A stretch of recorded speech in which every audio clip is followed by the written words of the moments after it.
All right, we are back here on Radio Row, and I can't tell you how many times on Radio Row I have done God Bless Football or the Dan Le Batard Show with Stugotz. So turnabout is fair play. So I'm excited to welcome my longtime friend Stugotz. You know him from the Dan Le Batard Show, of course, which is 12 to 3 on Peacock. We work together at ESPN, and now we are Peacock brethren. Welcome to the Cock. Thank you. Welcome to the Cock. John Wiener, welcome to the Cock. You're live at 12 on the Cock. We're now live at 5 this week on the Cock. This week we're live at 5 on the Cock, but normally we're live at 3 on the Cock. We follow you guys. Well, thank you for finally having me on your show. I appreciate it, because we are doing this and recording this right next to Chris Sims, who is doing his show, and he's a weekly guest on God Bless Football, and he has yet to invite me on his show. And so I am a little upset with him. But Matthew, I appreciate you. I don't like sitting next to this man. No one likes sitting next to Connor because he's young, he's good looking, and you know what? He's everything I used to be. Yeah, I mean, that I'm going to question. I mean, debatable. He's everything I never was. Right. I'll tell you that. Here's the other thing that's annoying about Connor. He's really good. And he's super nice.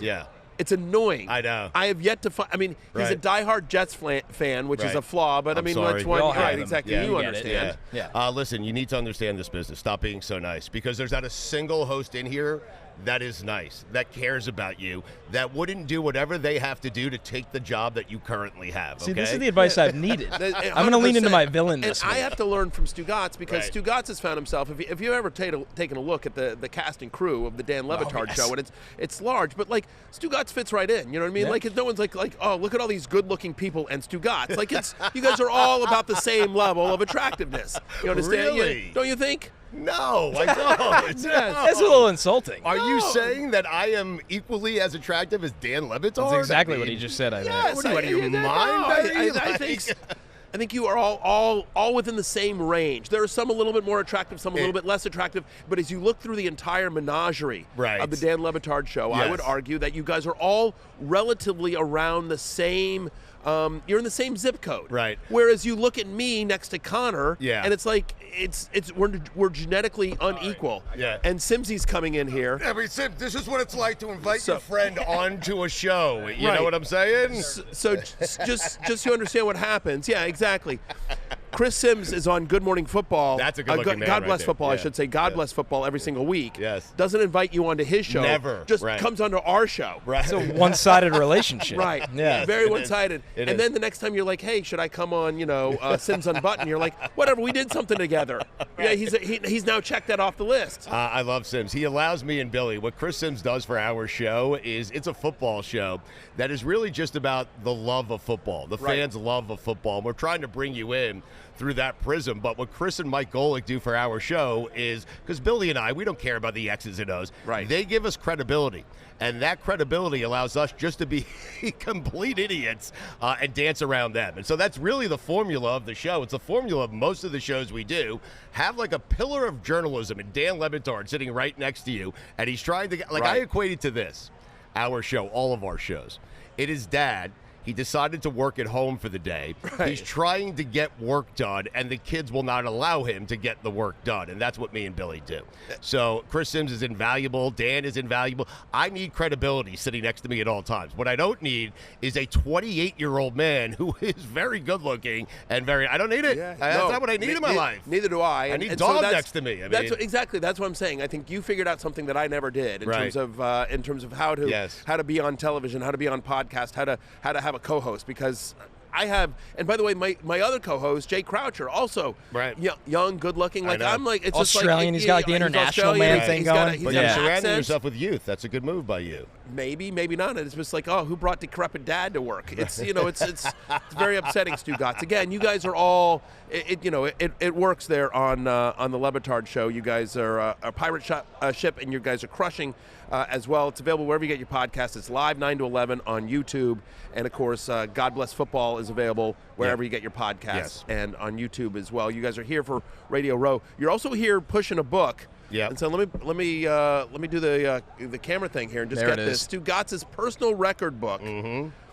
The Real Winners and Losers in Sports, and it's with you and Dan. Yeah, well, I assume Dan wrote most of this. No, Dan Stanzik, who was my former producer over at ESPN. Le Batard wrote a very mean forward. That's all. That was his contribution to the book. I am as shocked as anyone that I wrote a book.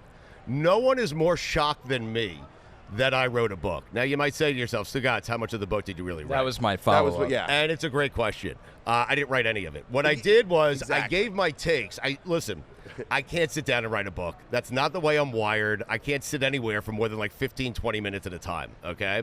I like to move around. I like to walk around. For me to sit behind a desk and type out a book, it is not happening. So what I did, what Dan Stanzik asked me to do, because the original take was on ESPN where I said Kevin Durant, my personal record book, doesn't have any rings because that's not sports. I mean, it really isn't when you think about it. Imagine Michael Jordan, okay? Yeah.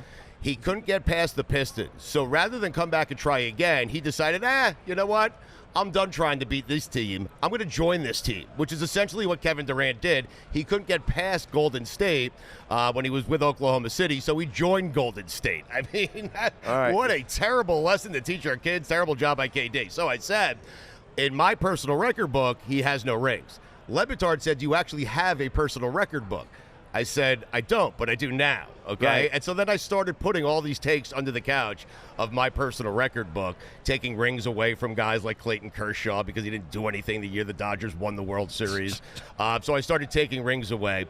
Dan Stanzik loved it so much that he said, listen, just speak all of your takes into a microphone. I'll transcribe them, and we'll work around that. And so that's how we produced the book. And then I got a bunch of friends of ours, Matt, old friends from ESPN, to write rebuttals to all the. I mean, you got to hear the praise for this, right? So Joe Buck had something to say about it. I've been accused of rooting against every team in America, but I am rooting for Stugotz's personal record book. Amazingly, Stugotz has now written exactly one more book than he's read.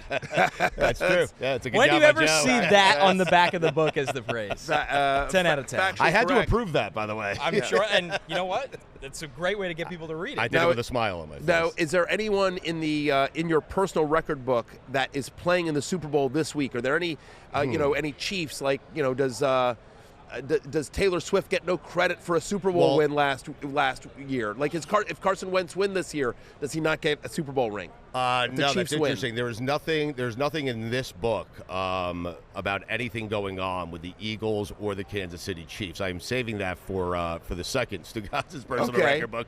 And Matt, don't be offended if I didn't ask you to write a rebuttal. Yeah. It's only because I wrote down all these names, right? And so I have saved you for the second book. Okay? Very exciting. So You gotta you keep don't some know in that your you're writing a pocket. chapter. You also Okay. don't know that I'm not paying you to write said chapter, but you are going to write a chapter. I don't have anything really football related in my personal record book. I would say this: the notion that Andy Reid, and this will go in the second edition of my personal record book, the notion that Andy Reid, who was a choker, who was a guy in Philadelphia who could never win the big game, That was the reputation, yeah. the fact that we are suddenly having a discussion about him being the greatest head coach of all time is ludicrous. Really? It is. It's absurd. He's not the greatest. What changed from Philadelphia to Kansas City? Patrick Mahomes. Patrick Mahomes. Yeah. So this whole assignment that we give to coaches, this coach is great. In fact, I'll tell you this. Okay. I do a chapter in this personal record book about Belichick and Brady to settle the debate. Belichick without Brady is a mediocre head coach at best. Brown's era was not great. At best. With Brady, he's the greatest coach of all time. Like, what are we doing? How are we doing these things? But how many coaches are great coaches without great players? I mean, I would argue, I'll take that argument and I'll twin it around and say I think that's one of the arguments for Andy Reid, because look, he always won in Philadelphia. Could he not win the big one? Sure.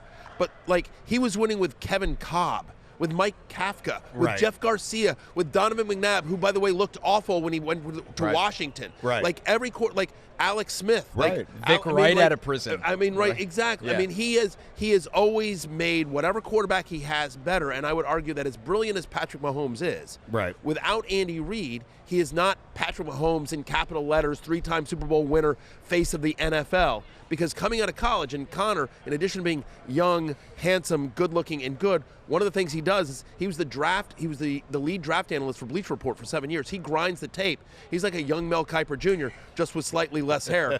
and he'll tell you, Patrick Mahomes was a raw prospect. Like, he had a can for an arm, but he was Big not. 12 offense, where, I mean, they're not doing a lot of pro things. He needed that redshirt year in Kansas City, and he was afforded that luxury in the Chiefs, where a lot of teams would have just threw him into the fire. So I guess what I'm saying, though, is if you need great players to be a great coach, then how are we doing the greatest coach of all time? Who is the greatest coach of all time? Give me someone who's won without great players. Like Brian Billick was a guy who won without great players. He had great players on defense. He did not have a great quarterback. And Brian Billick could never get another job in the NFL again. It was weird, right?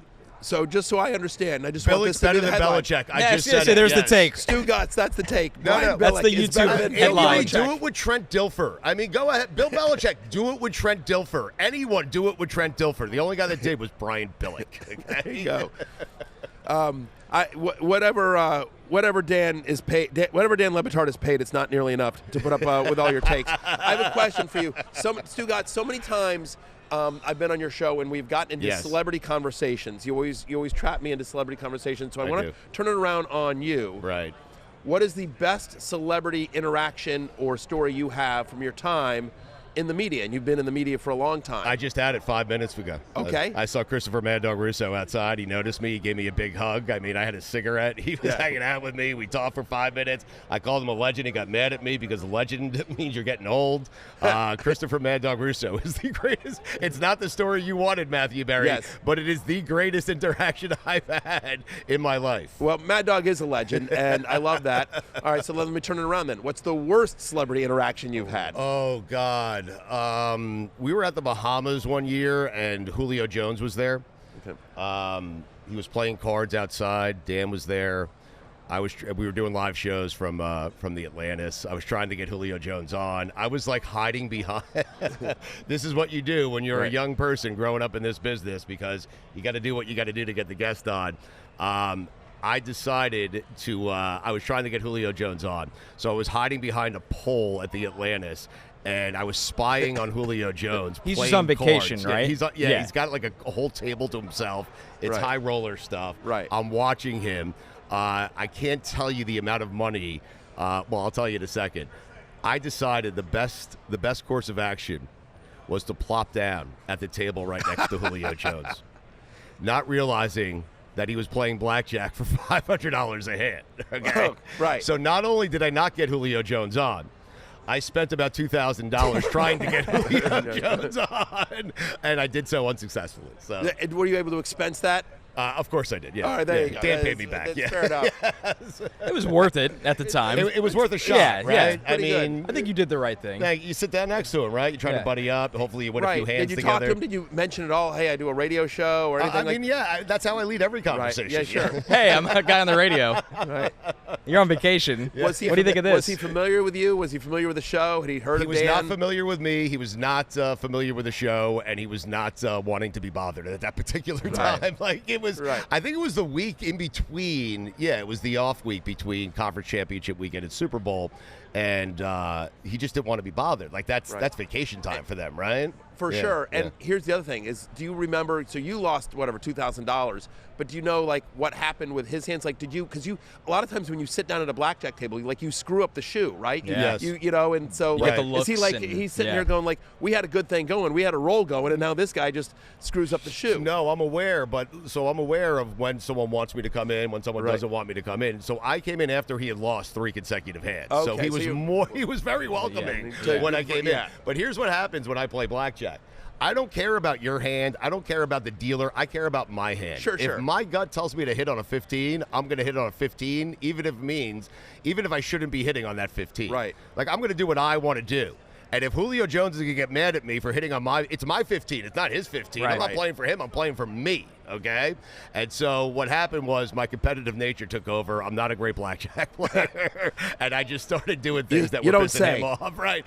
I mean, armed with hindsight, I probably should have done the things he wanted me to do in an effort to get him on. Right. That was the point. Not trying to, don't hit on 15. How long did the $2,000 last you? Like enough for the it's $500 a hand. I was done in 4 hands. Right. So did you get a conversation with him?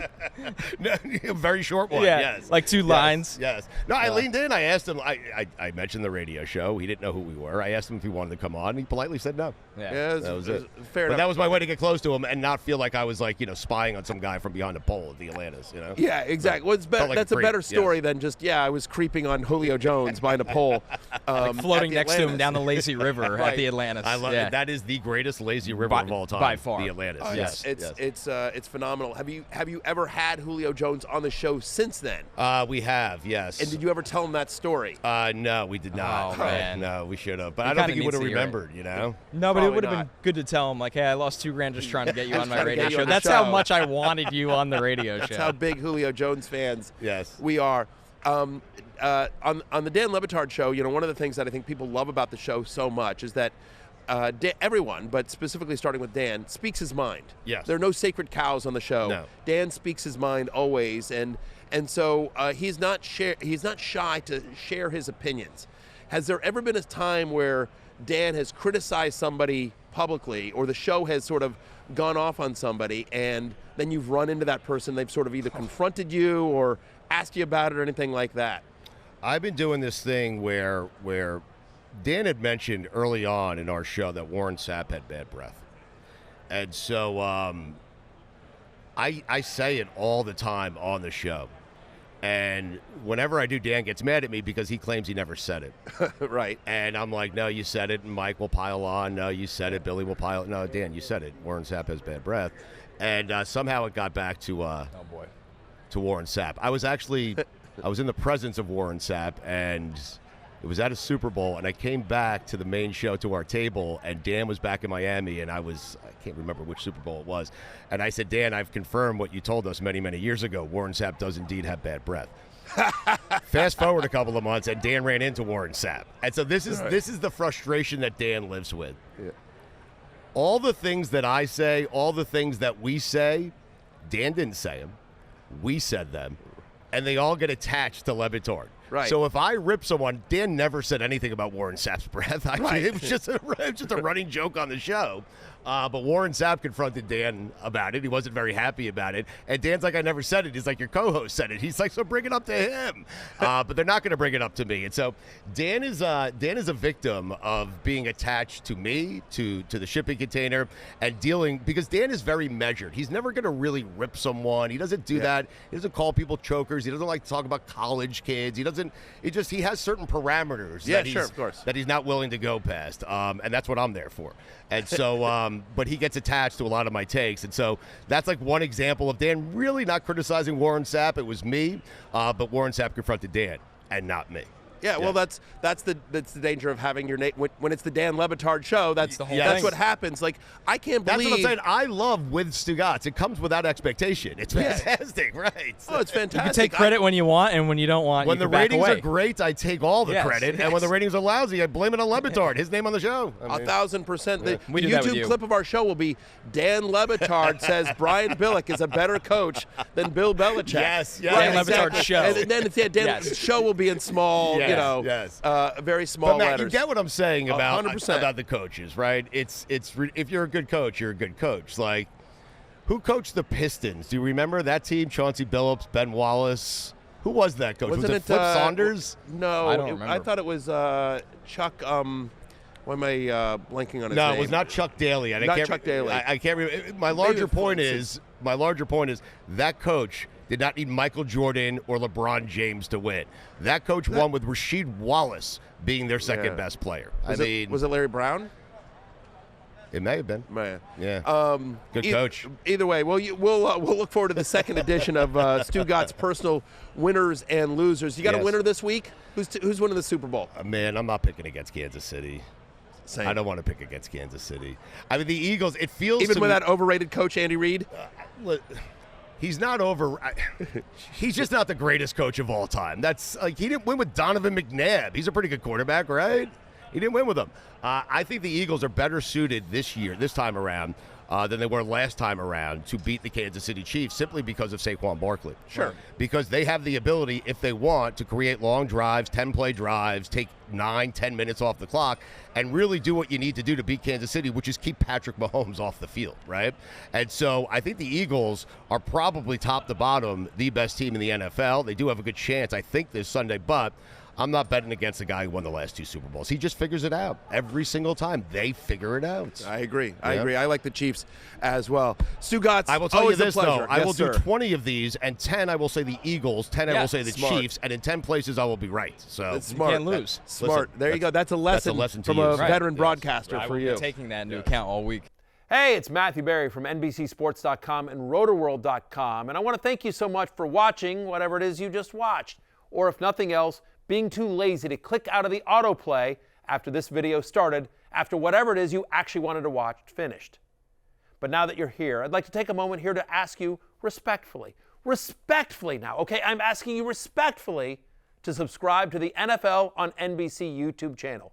You'll get the latest Roto-World fantasy news headlines, all sorts of great shows, including my own Fantasy Football Happy Hour. So go subscribe now. Again, I'm asking respectfully.